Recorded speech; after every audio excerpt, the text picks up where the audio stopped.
This is the Retirement Solution Podcast with financial advisor John Hicks, founder of J. Hagan Capital.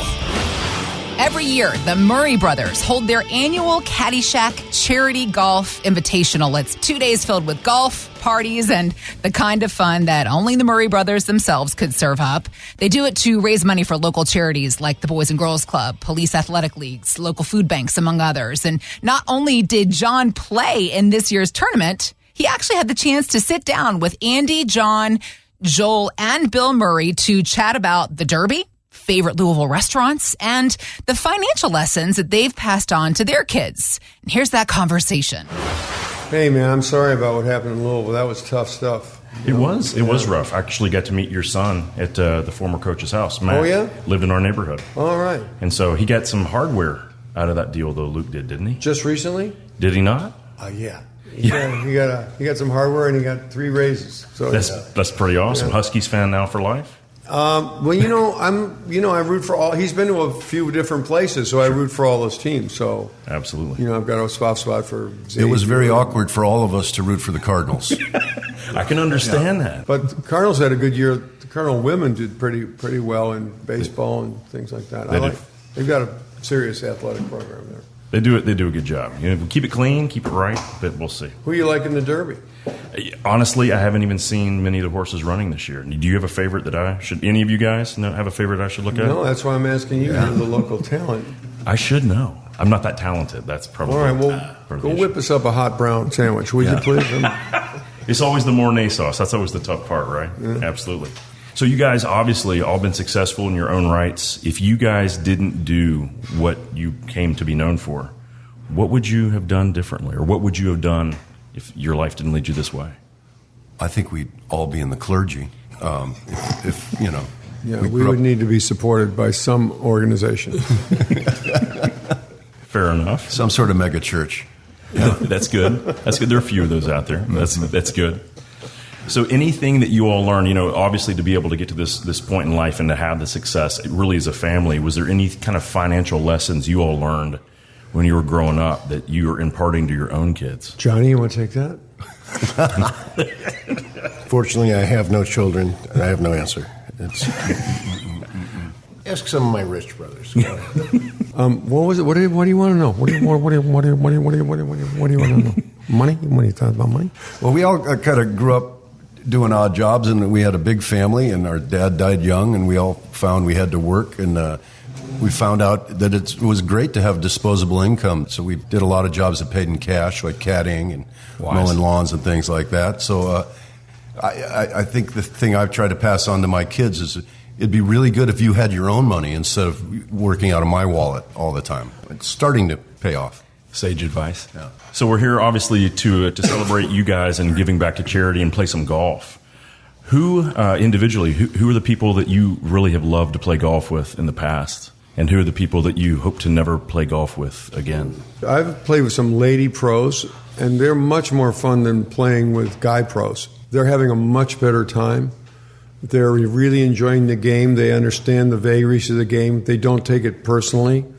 They can push themselves and demand themselves. They're all good putters, and they're very gracious with the crowd, and they're very gracious with people. I'd rather play with women than men. They're just easier to be with. It's not a macho thing, and it's more about the game. I like that part of it.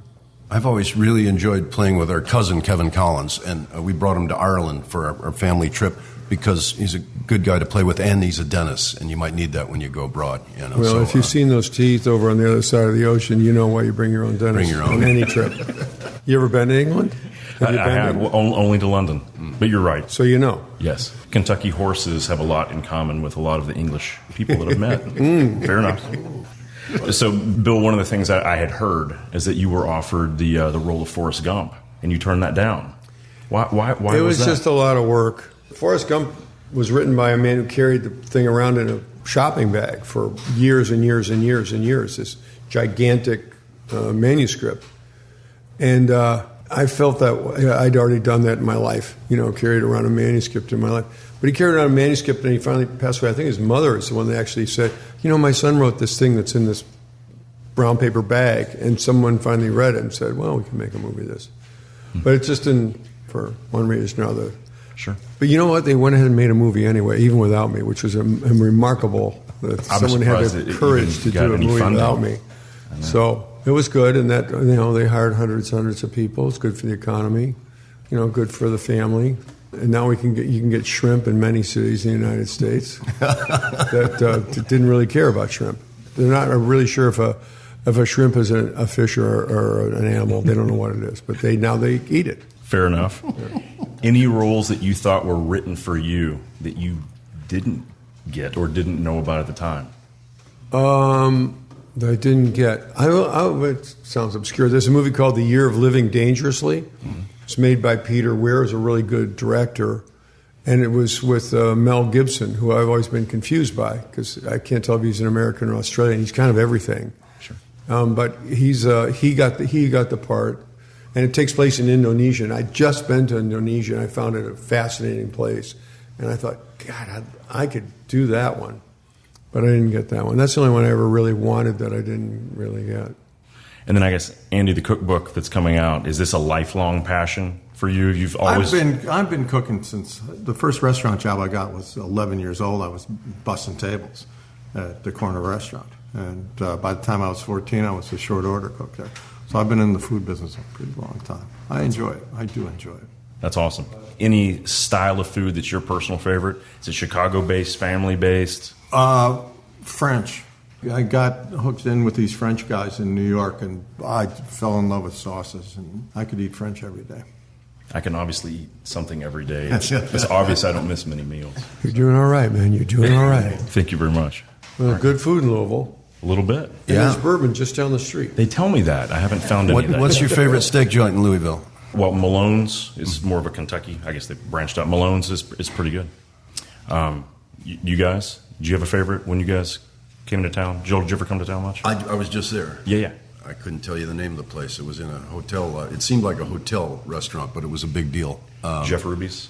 Jeff Ruby's. I went through the menu on that. I said, I could probably get by without the $100 steak. And I found a $60 steak down the way. Jeff's is one of those spots where you're going to get atmosphere with the food, which is great. Yeah. Some other places like Pat's Steakhouse, right? The Irish Steakhouse, you're there for the food. Pat's wasn't open on Monday or whatever day I was there. Cash only until like 2 or 3 years ago. Old Irish, old school. Kind of a staple for the community. We pay no tax. Yeah, that's exactly it. They had an ATM downstairs in the lobby because they only took cash. Awesome, guys. Thank you so much. All right. Thanks a lot. New dealer. Thanks for listening to the Retirement Solution Podcast with John Hicks. Begin the conversation about your savings plan with John and the team at J. Hagan Capital by visiting retirementsolutionradio.com. Be sure to listen to John's radio show, The Retirement Solution, Saturdays at 8 a.m. and Sundays at 9 a.m. on News Radio 840 WHAS. J. Hagan Capital Inc. is not licensed in all 50 states. To find out if J. Hagan Capital Inc. is licensed in your state, please call 502-690-5635. J. Hagan Capital Inc. is not affiliated with nor endorsed by the Social Security Administration or any other government agency. It does not provide legal or tax advice. Annuity guarantees rely solely on the financial strength and claims paying ability of the issuing insurance company. By contacting us, you may be provided with information about insurance and annuity products offered through Jonathan Hicks, insurance license number 548962.